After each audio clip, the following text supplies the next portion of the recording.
Joining me now is One Nation MP Barnaby Joyce. Barnaby, it's great to get you on the show. Thank you for joining me. I do want to ask you about the coalition chaos in a moment, but I've got to ask you about that polling that's just dropped in the Financial Review. A poll done by Redbridge and Accent has revealed that Pauline Hanson, your leader, is now the most popular political leader in the country. What's your response to that? That's because she's the most authentic. And that's because people understand that she's lived life where she's been in small business. That's because they understand we're dealing with a person who's so tough. I mean, this lady's been in jail and she came out and basically broke bread with the people who tried to put her in jail or did put her in jail. People understand that what Pauline has said in the past and she was ridiculed for has now come out to be the truth.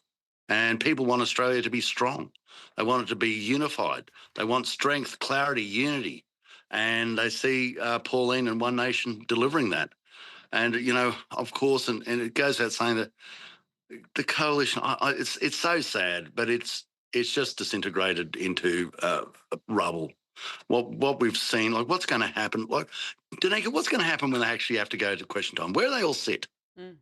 When they go down there, do they realise that if you're not a minister, you can't be in a shadow minister's office if you're not a shadow minister? You've got to go out. The staff are sacked.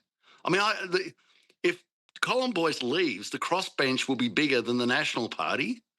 And they've just signed off in a week where we're going to have interest rates put up. I imagine the Reserve Bank will bump them up. Cost of living will be a disaster for people. Energy prices going up by 25% by the 1st of July. That's from them. That's from the government. And you know, people, they're hurting, Danica. And I saw it the other day at a coffee shop, $4,000 a quarter for his power bill. As he said to me, how many coffees do you think I have to sell to get $4,000 just to pay the power? Butcher shop down the road, also considering closing down. This is happening in Australia right now. All our major industries going. And we've got the Chinese stooging around the joint, sizing us up. And people are really angry. They just don't feel that we're focused on the main game. But One Nation is focused on the main game. And we're incredibly humbled. We've got a massive task in front of us. And we know that vote is an indicator, not a vote.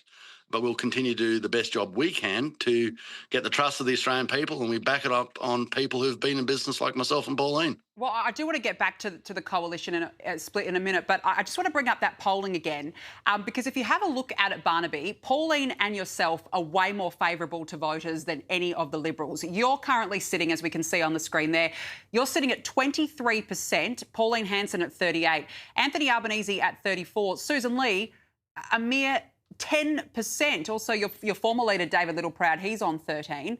What does that tell you? Well, as I say, re ipsa loquitur, it speaks for itself. I think there's been an epiphany in Australia, and people feel now they have a licence to basically say in the more comfortable circumstances of dinner with their friends that, I vote for One Nation. I'm a One Nation voter. And the more people are saying that to one another, they're saying, actually, I am now as well. And I see that whether it's the pensioners I saw on the road today over near Dorrigo, whether it's hippies playing at a band at an RSL club who's turned up for lunch, basically saying, we're voting One Nation, and business people, senior business people in Sydney, right at the very top, saying, no, this is chaotic and we're not. We're going to One Nation, and I think One Nation has now given people licence to do precisely that, and that's what happens. It's a political marketplace, and us on this side of the political fence believe in the market, and the market has now decided that there's a different product on the shelf, and they're buying it. It's called One Nation.